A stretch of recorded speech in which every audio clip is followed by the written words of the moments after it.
Chandrashekhar sir, ಇನ್ನು ಹೇಳ್ತಾ ಇದ್ರಿ, ಇಬ್ರು ಕೂಡ ಸಾಕಷ್ಟು ಮಾಹಿತಿ ತಿಳಿಸ್ಕೊಟ್ರಿ. ಈಗ ಪಂಪಾ ನದಿ ಸ್ನಾನ ಯಾಕೆ ಮಾಡಬೇಕು, ನದಿಯ ಮಹತ್ವ ಏನು, ಜೊತೆಗೆ ಈಗ ನಾವು ಒಂದು ಕ್ಷೇತ್ರದ ಮಹತ್ವ ಅದ್ರ ಬಗ್ಗೆ ಹೇಳ್ತಾ ಇದ್ರಿ. ಇಷ್ಟು ಸಾವಿರಾರು ಅನ್ನೋದಕ್ಕಿಂತ ಲಕ್ಷಾಂತರ ಭಕ್ತರು ಈಗ ಅಲ್ಲಿ ಹೋಗ್ತಾರೆ ಅಂದಾಗ ಕೆಲವೊಂದಿಷ್ಟು ವ್ಯವಸ್ಥೆಗಳು ಕೂಡ ಇರಬೇಕಾಗುತ್ತೆ ದೇವಸ್ಥಾನದ ಬಳಿ. ಆದರೆ ಈಗ ಏನು ಆರೋಪ ಮಾಡ್ತಾ ಇದ್ದಾರೆ ಕೆಲವೊಂದಷ್ಟು ಜನ ಹೇಳೋ ಪ್ರಕಾರ, ಅಲ್ಲಿ ಸರಿಯಾದ ವ್ಯವಸ್ಥೆಗಳೇ ನಮಗೆ ಸಿಗ್ತಾ ಇಲ್ಲ ಅಂತ ಹೇಳ್ತಾ ಇದ್ದಾರೆ. ನೀವು ಸುಮಾರು ವರ್ಷಗಳಿಂದ ಹೋಗಿರೋದ್ರಿಂದ ನಿಮ್ಗಲ್ಲಿ ವ್ಯವಸ್ಥೆಗಳು ಏನು ಅನ್ನಿಸ್ತು, ಅಲ್ಲಿರುವಂತಹ ವ್ಯವಸ್ಥೆ ಬಗ್ಗೆ? ಇಲ್ಲ, ವ್ಯವಸ್ಥಿತವಾಗಿ ವ್ಯವಸ್ಥೆ ಬಗ್ಗೆ ನಾವು ಚರ್ಚೆ ಮಾಡಬೇಕು, ತಿಳ್ಕೊಬೇಕು ಅಂದರೆ ಸಾಕಷ್ಟು ಅಭಿವೃದ್ಧಿ ಮಾಡಿದ್ದಾರೆ. ಪ್ರತಿಯೊಬ್ಬ ಭಕ್ತರು ಯಾವುದೇ ಸಾನ್ನಿಧ್ಯಕ್ಕೆ ಹೋಗಲಿ, ಆಲಯಕ್ಕೆ ಹೋಗಲಿ, ಸ್ಥಳಕ್ಕೆ ಹೋಗಲಿ, ಅಲ್ಲಿ ಏನು ಕ್ರಮ ಅದನ್ನು ಫಸ್ಟು ನಾವು ಫಾಲೋ ಮಾಡಬೇಕಾಗುತ್ತೆ. ಈಗ ಮನೆಯಲ್ಲೇ ನಾವು ಗಂಡ ಹೆಂಡತಿ ಇಬ್ಬರು ಮಕ್ಕಳಿರೋರಿಗೆ ನಾವು ನಾನಾ ಥರ ಸಮಸ್ಯೆಗಳು, ನಾನಾ ಥರ ಭಾವನೆಗಳು ಬರುತ್ತೆ. ಆ ಥರ ಲಕ್ಷಾಂತರ ಜನ ಒಂದು ಸನ್ನಿಧಿಯಿಂದ ಸೇರಬೇಕು ಅಂದಾಗ ಅವ್ರಿಗೂ ಕಠಿಣವಾದಂಥ ಸಮಸ್ಯೆಗಳು ಇರುತ್ತೆ. ಇಷ್ಟಾದ್ರೂ ಅವರು ಸಾಕಷ್ಟು ಮಾಡಿ, ನನಗೆ 35 ವರ್ಷ ಹಿಂದಿನಗೂ ಈಗಲೂ ನೋಡೋ ಸಾಕಷ್ಟು ಮಾಡಿ. ಆದರೆ ಬರೋ ಭಕ್ತಾದಿಗಳು ಸರಿಯಾದ ರೀತಿಯಲ್ಲಿ ಹೋದರೆ ಅಲ್ಲಿ ಯಾವ ಥರನೂ ಏನು ತೊಂದರೆ ಆಗಲ್ಲ ಅಂತ ನನ್ನ ಭಾವನೆ. ಎರಡನೇದು, ಗುರು ಆಚಾರ್ಯ ಹೇಳಿದಾಗೆ ಏತಕ ಹೊತ್ತಕ, ನಮ್ಮ ಉದ್ದೇಶ ಏನು, ಯಾತಕ ಅಲ್ಲಿ ಹೋಗ್ತಾಯಿದ್ದೀವಿ, ನಮ್ಮ ಹರಿಷಡ್ವರ್ಗಾದಿ ತ್ಯಜಿಸಿ ಮಾನಸಿಕವಾಗಿ ನೆಮ್ಮದಿ ಸಿಕ್ಕಿ ಒಳ್ಳೆಯ ಆರೋಗ್ಯ ಸಿಕ್ಕಿ ಸದಾ ಭಗವಂತನ ಸ್ಮರಣೆ ಮಾಡುವಂಥ ಒಂದು ದಾರಿದೀಪ ನಮಗೆ ಬೇಕು. ಅದು ದಾರಿದೀಪ ಬೇಕು ಅಂದಾಗ ನಮಗೆ ಸರಿಯಾದಂಥ ಒಬ್ಬ ಗುರುಸ್ವಾಮಿ ಇರಬೇಕು, ಮೇಲ್ಪಟ್ಟು ಎತ್ತ ತಂದೆ ತಾಯಿಗಳ ಒಂದು ಆಶೀರ್ವಾದ ಇರಬೇಕು. ಇದೆಲ್ಲ ಸಕಲವಾದಾಗ ಭಗವಂತನ ದರ್ಶನ ಇದ್ದೇ ಇರುತ್ತೆ. ಅರಿಂದುಂ ಅರಿಯಾಮಲಂ ತೆರಿಂದುಂ ತೆರಿಯಾಮಲಂ ಸೈದ ಸಕಲ ಕುற்றங்களை பொறுத்து காத்து ரட்சிக்க வேண்டும். ஓம் சத்தியமாய பன்னு 18ஆம் படி மேல்வாள் வில்லாளி வீரன் வீரமணிகண்டன் காஷி ராமேஸ்வர பாண்டிய மலையாளம் அடிக்கியாளம் ஓம் ஸ்ரீ ಹರಿಹರ ಸುತನ್ ಆನಂದ ಚಿತ್ತನಯ್ಯನಯ್ಯಪ್ಪ ಸ್ವಾಮಿಯೇ ಶರಣಮಯ್ಯ. ಯಾತಕ್ಕೆ ಹೇಳ್ತೀವಿ ಇದು ಅಂದರೆ, ನಮಗೆ ಗೊತ್ತಿದ್ದೋ ಗೊತ್ತಿಲ್ವೋ, ತಿಳಿದೋ ನಾವು ಮಾಡಿರೋ ತಪ್ಪನ್ನು ಮನ್ನಿಸಿ ನಮಗೆ ಮುಂದೆ ಹೋಗುವಂಥ ಮಾರ್ಗ ಮಾಡಿಕೊಡು ಭಗವಂತ ಅಂತ ಕೇಳ್ಕೊಳ್ತೀವಿ. ಓಕೆ ಸರ್, ಇನ್ನು ಈಗ ನದಿ ಸ್ನಾನ ಆಯಿತು, ಎಲ್ಲವೂ ಆಯಿತು. ಈಗ ನಾರ್ಮಲ್ ಆಗಿ ನಾವು ನೋಡೋದಾದರೂ ಕೂಡ ಅಲ್ಲಿ ಕೆಲವೊಂದಿಷ್ಟು ಕ್ಲೀನ್ನೆಸ್ ಅನ್ನೋದು ಮೇಂಟೈನ್ ಮಾಡಬೇಕಾಗುತ್ತೆ, ಭಕ್ತಾದಿಗಳು ಕೂಡ ಮೇಂಟೈನ್ ಮಾಡಬೇಕಾಗುತ್ತೆ, ಇಲ್ಲ ಅಂತಲ್ಲ. ಆದರೆ ಅಲ್ಲಿ ಆಡಳಿತ ಮಂಡಳಿ ಏನು ಮಾಡಬೇಕು, ಸ್ವಲ್ಪ ಮೇಂಟೈನ್ ಮಾಡಬೇಕು.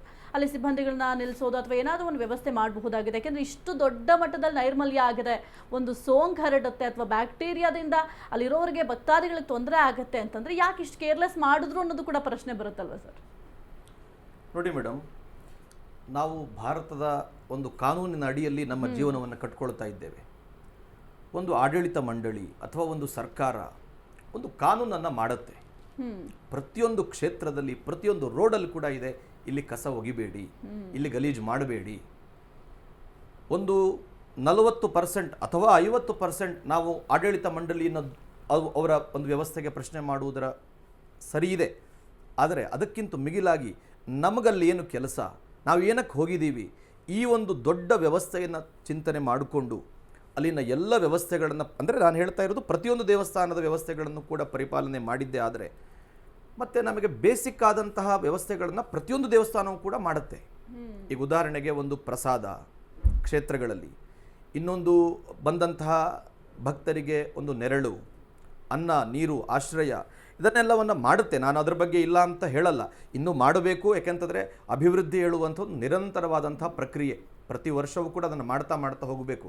ಆದರೆ ನಾವು ಹೋಗ್ತಾ ಇರುವಂಥ ಕ್ಷೇತ್ರ ಯಾವುದು ಕೇಳಿದರೆ ದೇವರ ಆಲಯ, ದೇವಸ್ಥಾನದ ಆಲಯ. ಅಲ್ಲಿ ನಮಗೆ ಒಂದು ಹಂತದ ವ್ಯವಸ್ಥೆಯನ್ನು ಮೀರಿ ಯಾವುದೇ ಒಂದು ಸೌಲಭ್ಯವನ್ನು ಕೂಡ ಒದಗಿಸಬಾರದು ಅಂತ ಹೇಳುವಂಥದ್ದೇ ನನ್ನ ಉದ್ದೇಶ. ಯಾಕೆ ಅಂತಂದರೆ ಇವರು ಹೇಳಿದ ಹಾಗೆ ನಮಗೆ ಮೂಲವಾಗಿರ್ತಕ್ಕಂಥ ಗುರಿ ಏನು ಕೇಳಿದರೆ ಆ ಅಯ್ಯಪ್ಪನ ಪರಮಾನುಗ್ರಹ ಪಡೆದುಕೊಂಡು ನಮ್ಮ ಬದುಕಿನಲ್ಲಿ ಏನೆಲ್ಲ ಕಷ್ಟಗಳಿದ್ದಾವೋ ಅದನ್ನೆಲ್ಲವನ್ನು ಕೂಡ ದಾಟಿ ಮೇಲೆ ಹೋಗಬೇಕು ಅಂತ. ಇನ್ನು ವಿಶೇಷವಾಗಿ ಶಬರಿಮಲೆಯ ಬಗ್ಗೆಯೇ ಮಾತಾಡಬೇಕು ಅಂತಂದರೆ ನೀವು ಹೇಳಿದಾಗೆ ಇನ್ನೊಂದಷ್ಟು ಮುಂಜಾಗ್ರತಾ ಕ್ರಮಗಳನ್ನು ಅವರು ತಗೊಳ್ಬೋದಿತ್ತೇನೋ. ಯಾಕೆಂತಂದರೆ ಈ ವರ್ಷ ಮಾತ್ರ ಅಲ್ಲ, ಎಷ್ಟೋ ವರ್ಷಗಳಿಂದ ವರ್ಷಂಪ್ರತಿ ಲಕ್ಷಾರು ಸಂಖ್ಯೆಯ ಭಕ್ತರು ಬರುವಾಗ ಅವರು ಇನ್ನಷ್ಟು ಜಾಗೃತಿಯನ್ನು ವಹಿಸಿ ಭಕ್ತಾದಿಗಳಿಗೆ ಇನ್ನಷ್ಟು ಅದರ ಬಗ್ಗೆ ತೀವ್ರವಾಗಿರ್ತಕ್ಕಂತಹ ಮಾಹಿತಿಗಳನ್ನು ಕೊಟ್ಟು, ಈ ಉದಾಹರಣೆಗೆ ನೀವೇ ಹೇಳಿದ ಹಾಗೆ ನೀರಿನಲ್ಲಿ ಏನೋ ಒಂದು ವೈರಸ್ ಆಗ್ತಾ ಇದೆ, ಅದರಿಂದ 30 ಜನ ಸತ್ತಿದ್ದಾರೆ.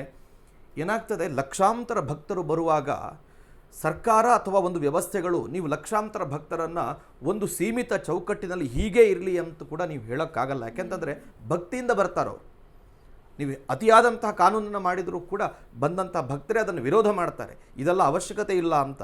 ಹಾಗಾಗಿ ಸರ್ಕಾರ ಅಥವಾ ಮಂಡಳಿಯ ಒಂದು ವ್ಯವಸ್ಥೆಯೂ ಕೂಡ ಅಷ್ಟೇ ಪ್ರಮಾಣದಲ್ಲಿದೆ. ಎರಡನೇದಾಗಿ ನಮ್ಮ ಕೆಲಸ ಏನು, ನಾವು ಏನಕ್ಕೆ ಹೋಗ್ತಾ ಇದ್ದೇವೆ, ಯಾಕೆಂತಂದರೆ ಭಗವಂತ ಅಂತ ಬಂದಾಗ ಒಂದು ಅಧ್ಯಾತ್ಮದ ಅತೀತವಾದಂಥ ಶಕ್ತಿ ಅಂತ ಬಂದಾಗ ನಾವು ತುಂಬ ಯೋಚನೆ ಮಾಡಲಿಕ್ಕೆ ನಮಗೆ ನಮ್ಮ ಬುದ್ಧಿಗೆ ಅವಕಾಶ ಇಲ್ಲ. ಅಲ್ಲಿ ಬುದ್ಧಿಗೆ ಯಾವುದೇ ಯೂನಿವರ್ಸಲ್ಲಿಗೆ ಅವಕಾಶ ಇಲ್ಲ.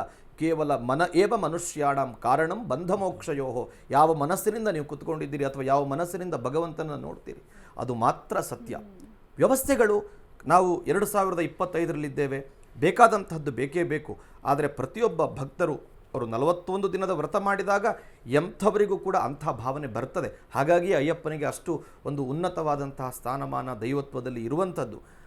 ಆ ದೃಷ್ಟಿಯಲ್ಲಿ ನಾನು ಹೇಳಬೇಕು ಅಂತಂದರೆ ಒಂದು ವ್ಯವಸ್ಥೆ ಅಥವಾ ಕಾನೂನಿನ ಒಂದು ಪ್ರಾಮುಖ್ಯತೆ ಎಷ್ಟಿದೆಯೋ ಅದರ ಅರ್ಧದಷ್ಟು ಅಥವಾ ಪೂರ್ಣ ಪ್ರಮಾಣದ ಒಂದು ಜವಾಬ್ದಾರಿ ನಮ್ಮ ಮೇಲೆಯೂ ಕೂಡ ಇದೆ.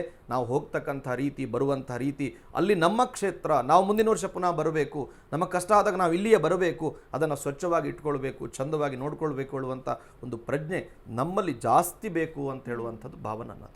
ಓಕೆ.